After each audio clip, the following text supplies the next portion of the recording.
Hello everyone. तो कैसे हैं आप लोग? उम्मीद है आप लोग काफी अच्छे होंगे। तो स्वागत है आपका हमारे यूट्यूब चैनल से। फ्रेंड्स, आज हम आपके एक और नए वीडियो के साथ एक और नए लेक्चर के साथ में बात करने वाले क्लास 12 की हिस्ट्री का बुक नंबर 3 का लेसन नंबर 10, जिसका नाम है उपनिवेशवाद और देहात, सरकारी अभिलेखों का अध्ययन। फुल एक्सप्लेनेशन होने वाला है विद नोट्स के साथ। और हाँ, आप लोगों की जानकारी के लिए बता दूं, इससे पहले जो हमने लेक्चर नंबर 1 जो है कंप्लीट कर लिया। अगर आप लोगों ने लेक्चर नंबर 1 नहीं देखा तो जल्दी से इस वीडियो को डिस्क्रिप्शन बॉक्स में जाए, वहां पर आपको लेक्चर नंबर 1 की वीडियो लिंक देखने को मिल जाएगी। और हाँ, इससे पहले जो हमने 9 चैप्टर जो है कंप्लीट कर लिया, अगर वो वीडियोस भी आपने नहीं देखा है तो उनकी लिंक भी आपको इसी वीडियो के डिस्क्रिप्शन बॉक्स में देखने को मिल जाएगी। जो आप ज्यादा टाइम वेस्ट ना करते हुए स्टार्ट करते हैं आज की वीडियो। लेकिन उससे पहले अगर आप लोग हमारे चैनल पर तो प्लीज चैनल को सब्सक्राइब करके बेल आइकन को ऑन कर ले, ताकि आने वाली जितनी भी न्यू वीडियोस है उन सभी की नोटिफिकेशन आप लोग तक पहुंच जाए। तो ज्यादा फार्म ना बढ़ते हुए स्टार्ट करते हैं आज का टॉपिक।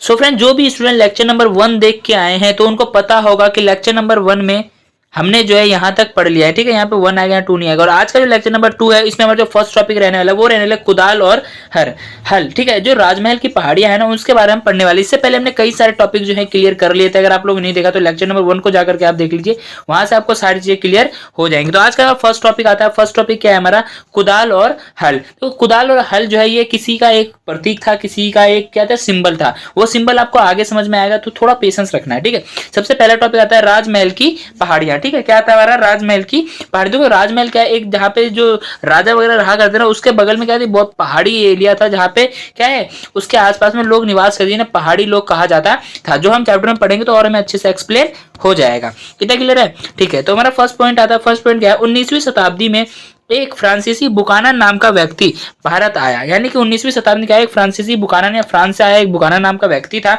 जो कहाँ आया? भारत आया। इसने राजमहल की पहाड़ियों के बारे में लिखा। इसने जो राजमहल की पहाड़ियों के बारे में लिखा, बुकानन कहता है कि राजमहल की पहाड़ियां बहुत घनी है। बुकानन क्या कहता है? राजमहल की जो पहाड़ियां बहुत ज्यादा घनी है, वहां से बाहर जाना बहुत ही ज्यादा कठिन है।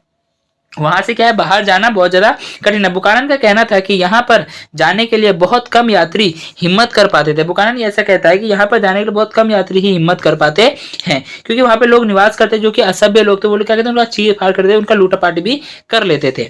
ठीक है, तथा यह बहुत खतरनाक दिखाई पड़ती थे। ये जो पहाड़ी एरिया था, जंगली एरिया थे, बहुत ज्यादा खतरनाक दिखाई पड़ता है। बुकानन जहां भी गया, बुकानन जहां कहीं भी गया, वहां के लोगों को बहुत ही गुस्से में पाया। वहां के लोग गुस्से में क्यों पाया, ये देख लेते हैं। लोग कंपनी के अफसर के प्रति आशंकित थे। यानी वो बुकानन जहां कहीं भी जाता है ना, उसको लोग क्या कहते हैं, बहुत ही मतलब गुस्सेल भरी नजरे से देखते। क्यों? क्योंकि वो जब जाता, वो कंपनी का अफसर के तौर पे जाता था, तो क्या था, जो गांव के लोग थे ना, बहुत ज्यादा आशंकित रहते थे, मतलब शंका करते थे इस पे कि कंपनी का है, कुछ ना कुछ हमें करेगा। ठीक है, तो इसलिए वो आशंकित रहते थे, गुस्से में रहते थे।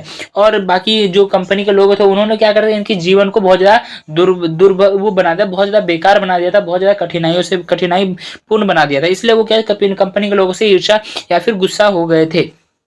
ठीक है, उनसे वार्ता करने को राजी नहीं थे। जो बुकानन था ना, बुकानन से बातचीत करने को गांव के लोग या फिर समाज के लोग क्या थे, राजी नहीं थे। बुकानन जो भी देखता था, बुकानन कुछ भी देखता था ना, उसके बारे में बहुत ही गहरी सोच रखता था, तथा अपने पुस्तक में लिखता था। क्या करता? अपनी पुस्तक में लिख देता था। इतना क्लियर हुआ? ठीक है, इसमें मोटी मोटी बातें हमने जान ली क्या क्या हो रहा था। बुकानन कौन था? हमारा फ्रांसीसी फ्रांसीसी व्यक्ति था, जो कि कंपनी के द्वारा काम करता था। ठीक है, अब आता है नेक्स्ट पॉइंट। नेक्स्ट पॉइंट क्या है? पहाड़ी लोगों का जीवन। अब देख लिया, जो पहाड़िया इलाका है, वहां पे जो पहाड़ी लोग रहा करते थे, तो उनका जीवन कैसे व्यतीत होता था। तो पहला एक क्वेश्चन बनता है। क्वेश्चन क्या है? पहाड़ी लोगों को पहाड़ियों क्यों कहा जाता था? ठीक है, पहाड़ी लोगों को पहाड़ियां किस लिए कहा जाता है, ये क्वेश्चन हमारा बनता है। वहां राजमहल की पहाड़ियों के आसपास निवास करते थे। वो ऐसा क्यों कहा? वो लोग क्या कहते हैं, राजमहल की जो पहाड़ियां थी ना, आसपास की जो पहाड़ियां थी, उसमें निवास करते थे। वहां की वनों से पैदावार, जो भी पैदावार आता था, उसी से अपना क्या कहते, जीवन निर्वाह करते थे। तथा झूम कृषि करते थे। क्या कहते हैं? झूम कृषि करते, यानी एक जगह से दूसरे स्थानांतरित कृषि करते रहते थे। झूम कृषि में क्या होता है? यायावर कृषि, एक जगह स्थायी रह करके कृषि नहीं करते थे। इतना क्लियर हुआ? ठीक है, अब आता है नेक्स्ट पॉइंट। नेक्स्ट पॉइंट क्या है? 18वीं शताब्दी के आखिरी दशकों में खेती की सीमाएं बढ़ा दी गई। 18वीं शताब्दी के जो दशक थे ना, उसमें खेती की सीमाएं बढ़ाने का कारण था, देखो जंगल, तो देखो खेती की सीमा जब बढ़ाई जाएगी तो जंगल जो थे, जंगलों की इलाके की क्या होगी, कटाई की जाएगी, उसको साफ किया जाएगा, तभी तो खेती का एरिया बढ़ेगा, है ना। तो खेती का एरिया बढ़ाने के लिए क्या हुआ, जंगलों की कटाई की गई। जहां पे पहाड़ी लोग रहते हैं, उनका घर द्वार भी मतलब कि नष्ट होता जा रहा था। जमींदारों के लिए खाली भूमि को धान के खेती के रूप में बदल देगा। जो जमींदार लोग थे ना वो लोग क्या कहते हैं, खाली भूमि रहेगी तो उसमें कृषि होने लगा, इसलिए उन्होंने क्या किया, वहां पे धान की खेती के रूप में बदल दिया। अंग्रेजों के द्वारा स्थायी कृषि आरंभ कराए गए। जो अंग्रेज लोग थे ना उन्होंने ये कहा कि अंग्रेजों द्वारा क्या स्थायी कृषि को आरंभ करवाया, झूम खेती को बंद करवाया, स्थायी कृषि को आरंभ कराया। क्यों करवाया, इसका कारण था, इसका कारण क्या था, स्थायी कृषि में विस्तार से जब स्थायी कृषि हो गया तब क्या होगा, राजस्व में जो उनका टैक्स आएगा, कर आएगा, उसमें क्या होगा, विस्तार होगा। इतना क्लियर है, ठीक है। मुझे उम्मीद है आपको यहां तक सारी चीजें क्लियर हो गई। अब आता है नेक्स्ट पॉइंट। नेक्स्ट पॉइंट क्या है, अंग्रेजों के द्वारा जंगल वासियों को असभ्य, असभ्य यानी जिसके पास बोलने का ढंग, बैठने का ढंग, खाने का ढंग ना हो, यानी असभ्य यानी कि क्या, बेढंग व्यक्ति हो, ठीक है, और बर्बर माना जाता था। क्या करते थे, बर्बर माना जाता था। अंग्रेज जंगलों को उजाड़ भी मानते, जो अंग्रेज थे ना वो क्या करते, जंगलों को उजाड़ मानते, क्योंकि वहां पे जब जो भी कोई बाहर से व्यक्ति आते उसको लूटपाट कर लिया, उसको मार भी देते थे, ठीक है। इसलिए अंग्रेजों के द्वारा जंगलों को साफ कराया गया, इसलिए अंग्रेजों द्वारा क्या कराया, जंगलों को साफ कराया गया तथा स्थायी कृषि भी कराया गया, स्थायी कृषि भी कराया गया, स्थायी कृषि पे जोर दिया गया था।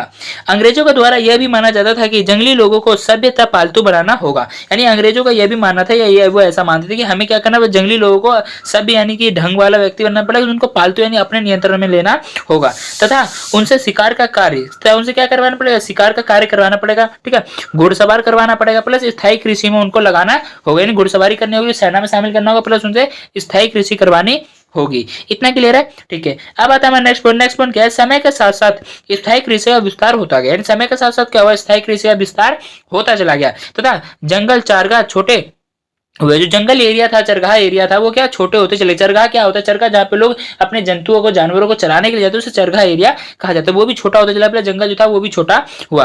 अब पहाड़ी लोगों को अपना जीवन व्यतीत करने के लिए, जो पहाड़ी लोग थे ना उनको अपना जीवन व्यतीत करने के लिए गाँव में हमले करने पड़े। गाँव में क्या करने थे, हमले करके अनाज था, पशु को लूट लेते थे। जो पहाड़ी लोग थे ना वो लोग क्या करते, अपना जीवन चलाने के लिए क्या करेंगे, उनको भाई जंगलों से भोजन नहीं मिल पा रहा, जंगल तो खत्म हो गए, तो वो लोग अपना जीवन चलाने के लिए, अपना घर बार चलाने के लिए, पेट भरने के लिए क्या करेंगे, जो गाँव होते हैं गाँव में हमले करते हैं, प्लस जो उनके अनाज थे, अनाज लूट लेते थे, पशु जो थे उनको लूट लेते, मार के खा जाते थे।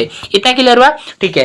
अब आता है हमारा नेक्स्ट पॉइंट। नेक्स्ट पॉइंट क्या है हमारा, सन 1770 के दशक में अंग्रेज अफसरों के द्वारा क्रूर नीति को अपनाया गया। अंग्रेज अफसर के द्वारा क्या, क्रूर यानी बहुत ज्यादा खतरनाक नीति को अपनाया गया, निर्दयी नीति को अपनाया गया। अंग्रेजों के द्वारा पहाड़ी लोगों का शिकार तथा संहार किया गया, यानी अंग्रेजों के द्वारा क्या गया, उनका शिकार किया गया पहाड़ी लोगों, प्लस उनका संहार यानी मारा पीटा गया।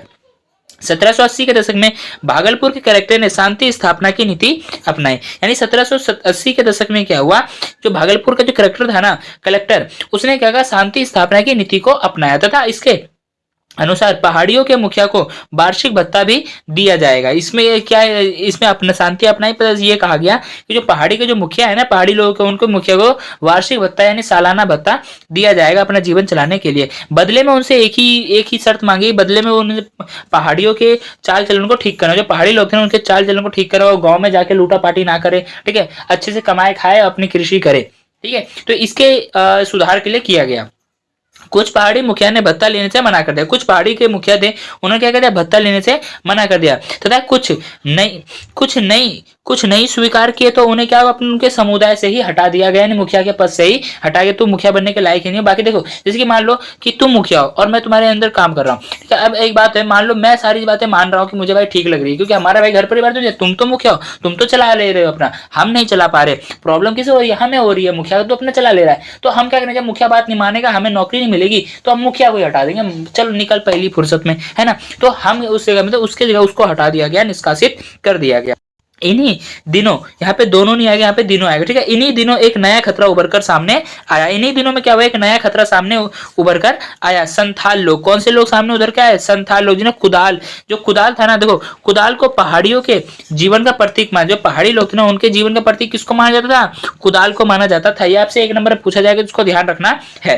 तथा हल को संथाल का प्रतीक माना जाता है, तथा किसको, हल को किसका प्रतीक माना जाता है, और संथालों का प्रतीक माना जाता है। देखो पहाड़ियों का प्रतीक कौन था, कुदाल, और संथालों का प्रतीक कौन था, हल। हल तथा कुदाल के मध्य की लड़ाई बहुत लंबे समय से चली आ रही थी, यानी बहुत लंबे समय से चलती आ रही थी हल और कुदाल की लड़ाई। देखो जो मैंने आपको स्टार्टिंग में, हमने पॉइंट स्टार्ट किया तो मैंने कहा था ना कि यहाँ पे जो कुदाल है और हल है, कुदाल, अब समझ में आ गया कुदाल किसका प्रतीक था, जो पहाड़ी लोग थे, पहाड़ी लोगों का प्रतीक कौन था, पहाड़ी लोगों का प्रतीक कौन था? कुदाल। और हल किसका प्रतीक था? संथालों का। ठीक है, मेरी राइटिंग पे ध्यान मत देना, मैं उंगली से लिख रहा हूँ तो थोड़ा प्रॉब्लम हो रही है। इतना क्लियर? देखो कुदाल आपको याद नहीं, कुदाल किसका प्रतीक था? पहाड़ी लोगों का। और हल किसका प्रतीक है? संथाल लोगों का। इतना क्लियर हुआ? ठीक है, अब आता है हमारा नेक्स्ट पॉइंट। नेक्स्ट क्या है? संथाल जो संथाल है, अगुआ बाशिंदे। अगुआ मीन्स क्या है? यानी अगले बाशिंदे संथाल लोग हैं। क्योंकि संथालों किसने हायर किया? किसने बुलाया था? अंग्रेजों ने बुलाया था। किनको हटाने के लिए? पहाड़ी लोगों को हटाने के लिए। इतना क्लियर है? ठीक है, देखो हमारा फर्स्ट पॉइंट क्या आता है? यहाँ की जमीन अब बत्ता चट्टानी है। यहाँ की जो जमीनें थी ना, वो क्या थे? पूरी तरीके से चट्टानी है, लेकिन बहुत ही ज्यादा बढ़िया है। लेकिन क्या, उपजाऊ के लिए बहुत ज्यादा बढ़िया है। और बुकानन ने उतनी बढ़िया तंबाकू और सरसों और कहीं नहीं देखी। जो बुकानन है उसने इतनी बढ़िया तंबाकू और सरसों की फसल कहीं नहीं देखी थी। लोगों से पूछने पर उसे ज्ञात हुआ कि वहां संथालों ने कृषि क्षेत्र की सीमा में बहुत विस्तार कर लिया था। यानी कि लोगों से पूछने के बाद ऐसा पता चलता है कि वहां के जो संथाल लोग थे, संथाल क्या कृषि क्षेत्र की सीमा में, यानी अपनी कृषि सीमा में बहुत ज्यादा विस्तार कर लिया था। इतना क्लियर है? ठीक है, संथाल लोग सन 1780 के दशक में बंगाल में आने लगे। जो संथाल लोग थे वो 1780 के दशक में कहाँ आने लगे? बंगाल आने लग गए थे। जमींदार लोगों के द्वारा इन्हें बुलाया गया। किसके द्वारा बुलाया गया था? जमींदार लोगों के द्वारा बुलाया गया था। खेती का विस्तार करने के लिए। किसके लिए बुलाया गया था? खेती का विस्तार करने के लिए। किस पे बुलाया गया था? भाड़े पर बुलाया गया था, नहीं या भत्ते पर बुलाया गया था। ठीक है, दीनी भत्ता। ब्रिटिश अफसर के द्वारा इन्हें राजमहल के पहाड़ियों के पास तथा जंगल में बसने का मौका दिया गया। यानी ब्रिटिश अफसर जो थे ना, उन्होंने क्या किया? इन्हें राजमहल के जो पहाड़ी एरिया था ना, वहां के जंगलों में इनको बसने का मौका दिया गया, जहां पे पहले से ही पहाड़ी लोग यानी पहाड़ी लोग रहा करते थे। ठीक है, वहीं पे इनको बसने का मौका दिया गया। क्योंकि ब्रिटिश लोग अपने कार्य में असफल रहे। ब्रिटिश लोग अपने कार्य, कौन से कार्य में असफल रहे? वहां पे जो पहाड़ी लोग रहते थे उनको वहां से भगाने में, उनको हटाने में, निष्कासित करने में असफल रहे थे। इसलिए उन्होंने किसको बुला लिया? संथालों को बुला लिया। इतना क्लियर है? यहां भी लिखा हुआ है पहाड़ी लोगों को वहां से भगाने में। ठीक है, संथाल लोग जंगलों को काटने में कुछ भी संकोच नहीं करते। जो संथाल लोग थे, ये लोग क्या कहते? जंगलों को कटाई करने में बिल्कुल भी संकोच नहीं करते थे तथा खेतों को पूरी मेहनत के साथ जोता करते थे। खेतों को पूरी मेहनत के साथ जोता करते थे तथा यह हलों का भी प्रयोग करते थे। किसका प्रयोग करते थे? हलों का भी प्रयोग करते थे। इसलिए जो संथाल लोगों का जो प्रतीक था, किसको माना गया था? हल को माना गया था। और पहाड़ी लोगों को कुदाल का प्रतीक माना गया था। इस समय संथालों को खुशी हुई। इस समय क्या हुआ? संथालों को खुशी हुई। क्यों खुशी हुई? अंग्रेजों के द्वारा उन्हें जमीन देकर पहाड़ियों के इर्द गिर्द बसने का मौका दिया गया। यहाँ बचने नहीं आएगा, बसने आएगा। ठीक है, बसने का मौका दिया गया। देखो इस टाइम पे क्या हुआ? जो संथाल लोग थे बहुत ज्यादा खुश हो रहे थे। खुश क्यों होते? क्योंकि अंग्रेजों ने क्या किया? उनको जमीन दी, पर पहाड़ियों के इर्द गिर्द में बसने का मौका दिया, जिस वजह से बहुत ज्यादा खुश हो रहे। क्योंकि वहां पे किसकी कृषि हो रही थी? वहां पे सरसों और जो तंबाकू है उसकी कृषि बहुत ज्यादा अच्छी हो रही थी। 1832 तक भूमि के एक बहुत विशाल क्षेत्र को दामिन इको के रूप में सीमांकित कर दिया गया। दामिन इको कहते हैं, हम आगे जान लेंगे। ठीक है, अभी बस इतना जानो, दामिन इको के रूप में सीमांकित कर दिया गया तथा इसे संथालों की जमीन घोषित कर दी गई। संथालों की जमीन घोषित कर दी गई। दामिन इको के नाम से इसको क्या हुआ? सीमांकित कर दिया गया, प्लस को संथालों के नाम पर घोषित कर दी गई। जमीन संथालों के अंडर में चली गई है। उन्हें इस क्षेत्र के अंदर रहने तथा हल चलाकर कृषि करनी थी। तथा उन जो संथाल लोग थे उन लोगों को इसी क्षेत्र के अंदर में रहना था, प्लस अपना हल चला के कृषि करके क्या है? कृषि करनी थी तथा स्थायी कृषक बनना था। क्या बनना था? स्थायी कृषक बनना। जो पहाड़ी लोग थे वो क्या थे? स्थायी कृषक नहीं थे, वो झूम खेती करते थे, यानी यायावर खेती करते थे। ठीक है, ये स्थानांतरित होते रहते थे according to situation, according to season. ठीक है, अब आता है हमारा अनुदान पत्र। हमारा नेक्स्ट पॉइंट क्या आता है? अनुदान पत्र। इसमें शर्त यह थी कि संथालों को दी गई जमीन के 10वें हिस्से को सब साफ करके प्रथम 10 वर्ष के अंदर जोतना था। यानी कि इसमें जो अनुदान पत्र था, इसमें क्या था? देखो अंग्रेजों ने अब दिमाग लगाना शुरू कर दिया। अब धोखा हो रहा है किसके साथ? संथालों के साथ। क्योंकि इसने किसके साथ बुरा किया?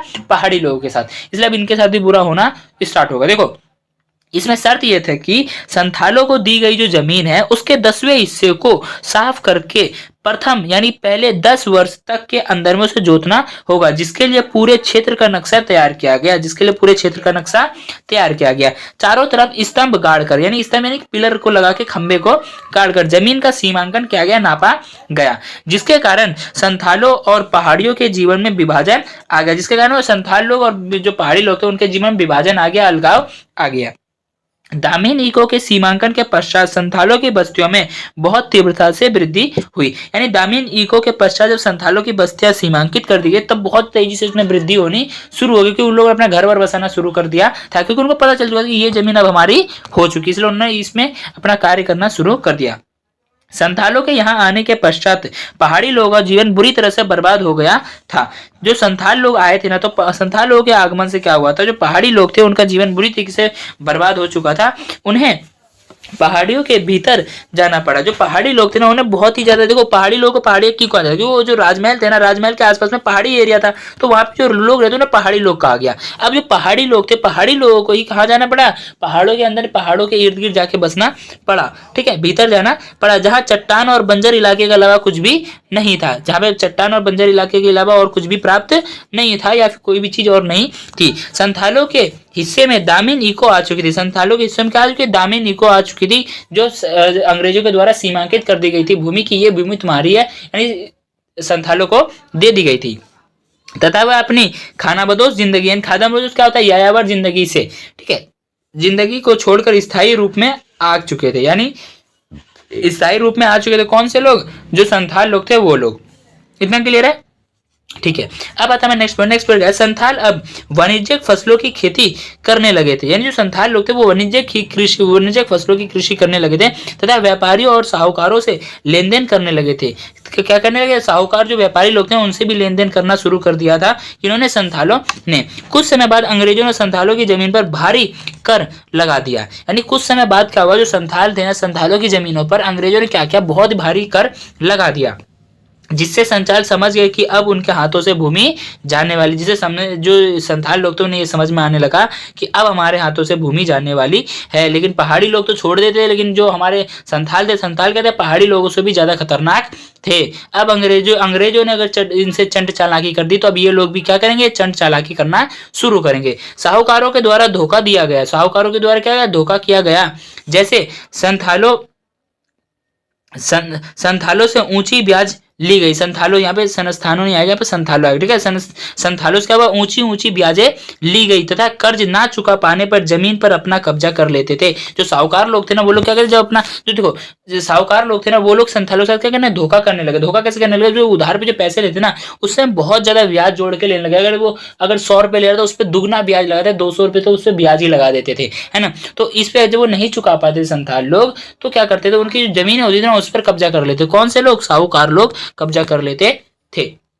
इतना क्लियर हुआ, ठीक है। अब आता है नेक्स्ट पॉइंट क्या है, 1850 में संथालों को लगा कि उनकी जमीन छीन ली जाएगी। 1850 के दशक में ऐसा लगा संथालों की, अब हमारी जो जमीन है ये हमसे छीन ली जाएगी, अभी छीन ली जाएगी। अब उनके द्वारा विद्रोह किया जाने लगा। अब जो संथालों के द्वारा क्या किया जाने लगा, विद्रोह किया जाने लगा। 1855 से 1856 के बीच संथालों के विद्रोह को देखते हुए अंग्रेजों ने परागण क्षेत्र का निर्माण किया। परागण मीन्स एक अलग क्षेत्र का निर्माण किया, ठीक है। 5500 वर्ग फीट मील की भूमि भागलपुर से वीरभूम तक संथालों को दे दी गई। यानी संथालों ने हार नहीं मानी, उन्होंने क्या किया, विद्रोह छेड़ दिया। और विद्रोह छेड़ा तो देखो, संथाल लोग क्या थे, पहाड़ी लोगों से भी खतरनाक थे, तो विद्रोह छोड़ दिया, अंग्रेजों को ही मारना काटना इन्होंने शुरू कर दिया था। तो उन्होंने मजबूरी में आकर के 5500 वर्ग फीट की जो जमीन थी उसको भागलपुर से लेकर के वीरभूम तक संथालों को दे दिया। अंग्रेजों का मानना था कि परागण क्षेत्र बनाकर उसमें विशेष कानून लागू करने से संथाल को संतुष्ट हो जाएंगे। अंग्रेजों का यह मानना था कि हम जब परागण एक अलग क्षेत्र बना देंगे तो वहां पे क्या करेंगे, हमें उसे वहां पे एक विशेष कानून लगा देंगे, जिससे क्या होगा, संथाल लोग क्या हो जाएंगे, संतुष्ट हो जाएंगे। इतना क्लियर हुआ, ठीक है। तो ये हमने पढ़ा पहाड़ी लोगों और संथालों का जीवन, ठीक है। अब आता है नेक्स्ट पॉइंट क्या है, बुकानन का विवरण। बुकानन क्या करता है, अपना एक विवरण देता है, उस विवरण को पढ़ते हैं। हम बुकानन के विवरण को अपनी जानकारी का आधार मान रहे हैं, परंतु हमें यह भी ध्यान रखना चाहिए कि वह ईस्ट इंडिया कंपनी का कर्मचारी था। हम उसके उसके द्वारा जो भी लिखा गया विवरण, उसको तो हम अपना आधार मान रहे हैं, उसका बेस मान रहे हैं, लेकिन हमें यह भी ध्यान रखना होगा कि वो जो लिखा गया था, वो लिखने वाला व्यक्ति क्या था, ईस्ट इंडिया कंपनी का ही एक ऑफिसर था या कर्मचारी था, और वह अपनी कंपनी के लिए सर्वेक्षण के उद्देश्य से यात्रा करता था। और वो कंपनी के सर्वेक्षण के उद्देश्य से क्या करता था, यात्राएं करता। क्या वो अपनी कंपनी के बारे में गलत लिखेगा, नहीं लिखेगा। तो हमें ये सब चीजें भी देख के चलनी, एडवांटेज और डिसएडवांटेज को भी लेते हुए चलना है। बुकानन को साफ साफ हिदायत दी गई थी कि उसे क्या देखना है, यानी बुकानन को साफ साफ बताया गया था कि तुम्हें क्या देखना है और क्या लिखना है तथा क्या खोजना है और क्या खोजना है, यानी क्या उसको साफ साफ कंपनी द्वारा बताया गया था। ऑफिस और उसके जो हेड थे उनके द्वारा कहा गया था कि तुम्हें क्या देखना है, क्या लिखना है और क्या खोजना है, वो दी गई थी। वह कंपनी के कर्मचारी के रूप में जाया करता था। मैंने जैसे शुरू स्टार्टिंग में बताया किसके रूप में जाता, कंपनी कर्मचारी के रूप में जाया करता था। इतना क्लियर हुआ? ठीक है। ईस्ट इंडिया कंपनी ने अपने आप को मजबूत बना लिया था, यानी जो ईस्ट इंडिया कंपनी था उसने अपने आप को क्या किया था, मजबूत बना लिया था तथा अपने व्यापार का विकास कर लिया था। उसने क्या किया, अपने व्यापार का विकास कर लिया। तो बुकानन प्राकृतिक संसाधनों की खोज में लग गया था। जो बुकानन था किसके खोज में लग गया था, प्राकृतिक जो संसाधन थे ना उसकी खोज में लग गया था।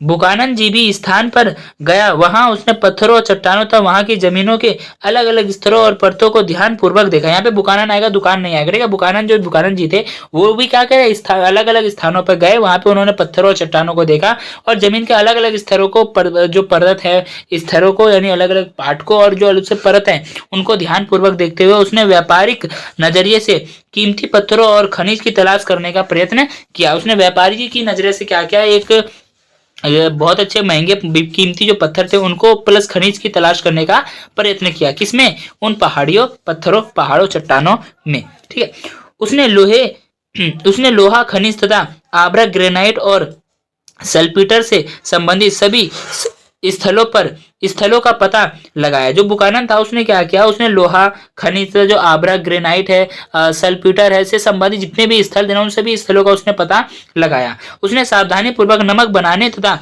कच्चा लोहा निकालने की स्थानीय पद्धति का निरीक्षण किया। जो बुकानन था उसने क्या किया, सावधानी पूर्वक बहुत ही ध्यान से नमक बनाने का प्लस जो कच्चा लोहा है उसको निकालने की क्या प्रक्रिया थी, स्थानीय पद्धति क्या थी, उसका अच्छे से निरीक्षण किया।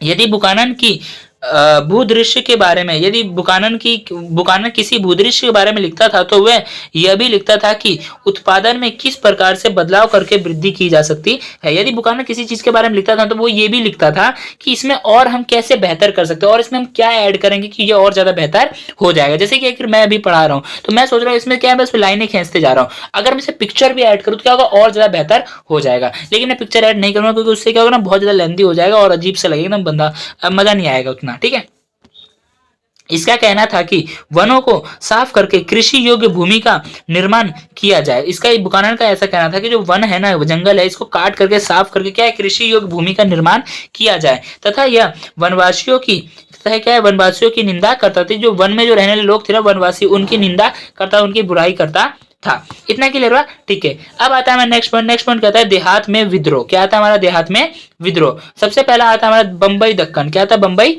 दक्कन। 19वीं शताब्दी के दौरान भारत के अलग अलग राज्यों के कृषकों ने साहूकार तथा अनाज के व्यापारियों के खिलाफ कई विद्रोह किया। यानी 19वीं शताब्दी के दौरान में क्या हुआ, भारत के जो अलग अलग राज्यों के जो कृषक थे, किसान थे, उन्होंने क्या किया, साहूकारों तथा जो अनाज के जो बड़े बड़े व्यापारी थे ना उनके खिलाफ बहुत ज्यादा विद्रोह किया। ऐसे ही एक विद्रोह मुंबई दक्कन में देखने को मिलती है। कब? सन 1875 में हुआ था। कहां पर? मुंबई दक्कन में। ठीक है, तो इसी में आता है लेखा बहियां जला दी गई। लेखा बहियां मीन्स क्या होता है, जो हाथों से लिखी गई जो लेखा बहियां थे, जैसे लोग जो कितना ऋण लेते थे, कितना ब्याज लगता था, वो सारी चीजें, ऋण कितना लोग ले रहे हैं, कितना धन ले रहे हैं कर्ज पे, वो सारा साहूकार लिखता था, तो उसको लेखा बहियां जला दी गई। इतना क्लियर है? ठीक है, यह विद्रोह पूना यानी वर्तमान बात करें तो पुणे, ठीक है, जिले के एक बड़े गांव शरपा में आरंभ हुआ। कहां पे आरंभ हुआ? शरपा में आरंभ हुआ। सरपा जो था, यहाँ पे क्या आएगा, सरपा। जो सरपा था एक वाणिज्यिक केंद्र था। सरपा क्या था? एक वाणिज्यिक केंद्र था जहां बहुत से व्यवसायी तथा साहूकार रहते, जहां पे बहुत सारे व्यवसायी प्लस साहूकार रहा करते थे। 12 मई 1875 के आसपास के ग्रामीण इलाके के किसान एकत्रित हो गए। यानी 12 मई 1875 आसपास के जो ग्रामीण इलाके थे ना, वहां के सभी किसान क्या एकत्रित हो गए, इकट्ठा हो गए। उन्होंने साहूकारों से उनकी बही खातों का ऋण बंदों की मांग करते हुए उन पर आक्रमण कर दिया। जो साहूकार थे ना, साहूकारों से उन्होंने क्या बही खातों को मांगा, प्लस ऋण बंदों की भी जो भी मांग थी ना, उस मांग करते हुए उन्होंने क्या उन पर आक्रमण कर दिया कि तुमने जो हमें ऋण दिया था, इस पे हमने लिया था 100 रुपए, तुमने लगाया कितना ब्याज, 200 रुपए का, यानी कि ऋण से अधिक, तो मतलब हमने जितना ऋण लिया उससे ज्यादा तुमने ब्याज लगा दिया। तो इस वजह से वो लोग क्रोधित थे और उन लोगों ने क्या किया, उन पर आक्रमण कर दिया। किसानों ने उनके बही खातों में आग लगा दी। किसान लोग तो क्या किया, उनके बही खातों में आग लगा दी। अन्न की दुकान लूट ली, जो अन्न भंडार था ना उसको लूट लिया गया। तथा कुछ मामलों में तो साहूकारों के घर भी जला दिए गए। कुछ मामलों में क्या हुआ, जो साहूकार लोग थे उनके घर भी जला दिए। पुणे से विद्रोह अब अहमदाबाद तक फैल चुका था। यानी पुणे से जो विद्रोह स्टार्ट हुआ था वो कहां तक फैल चुकी थी, अहमदाबाद तक बात फैल चुकी थी। फिर अगले 2 महीने में यहाँ और भी आग फैल गई। ये फिर अगले 2 महीने में ये आग जो थी और ज्यादा फैल गई और लोगों के पास विद्रोह फैलता गया।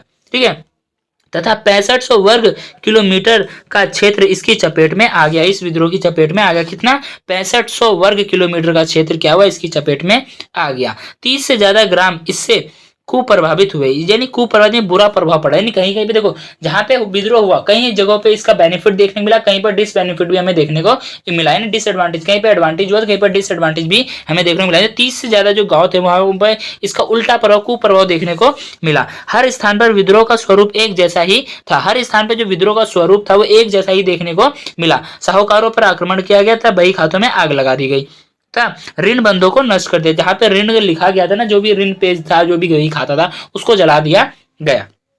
कृषकों के आक्रमण से घबराकर साहूकार गांव छोड़कर भाग गए। कृषक जो लोग थे, वो लोग जो आक्रमण कर रहे थे गुस्से में आकर के, उन लोगों को डर की वजह से जो साहूकार लोग थे वो लोग क्या कहते, अपना घर द्वार गांव छोड़ के ही भाग जा रहे थे। ज्यादातर मामलों में वह अपनी संपदा तथा धन दौलत भी वहीं पीछे छोड़ गए थे। यानी बहुत सारे मामलों में क्या हुआ, जो बहुत सारे लोग थे कुछ तो कुछ धन लेके भाग रहे थे, कुछ जो ज्यादा धन थे उनके पास, वो अपना घर द्वार जमीन जायदाद सब वहीं छोड़ छाड़ के भाग रहे थे, सिर्फ अपनी जान बचा करके भाग रहे थे। क्योंकि उस टाइम पे लोग क्या बहुत ज्यादा क्रोधित हो चुके थे और पानी सर के ऊपर जा चुका था।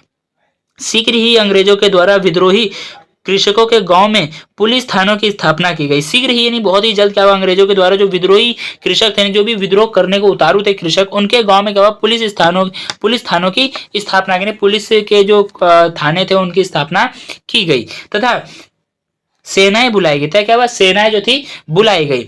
95 लोगों को गिरफ्तार कर लिया गया। कितने लोगों को गिरफ्तार किया गया, 95 लोगों को क्या कर लिया गया, गिरफ्तार कर लिया गया, कैद में ले लिया गया तथा उनमें से बहुत को सजा दी गई थी। उनमें से बहुतों को क्या की, सजा दी गई थी। सो फ्रेंड्स, इतना समझ में आया। अब आता है हमारा नेक्स्ट पॉइंट, एक नई राजस्व प्रणाली। सो फ्रेंड्स, आज का जो वीडियो है हम इसको यहीं पे एंड करते हैं। जो लेक्चर 3 आएगा, लेक्चर 3 में हम लोग स्टार्ट करेंगे एक नई राजस्व प्रणाली। इसका वीडियो जो है काफी लंबा हो चुका है, चैप्टर में जो अभी बहुत सारी चीजें बची हुई हैं। तो आज की वीडियो को यहीं पे एंड करते हैं, मिलते हैं नेक्स्ट वीडियो में नेक्स्ट टॉपिक के साथ।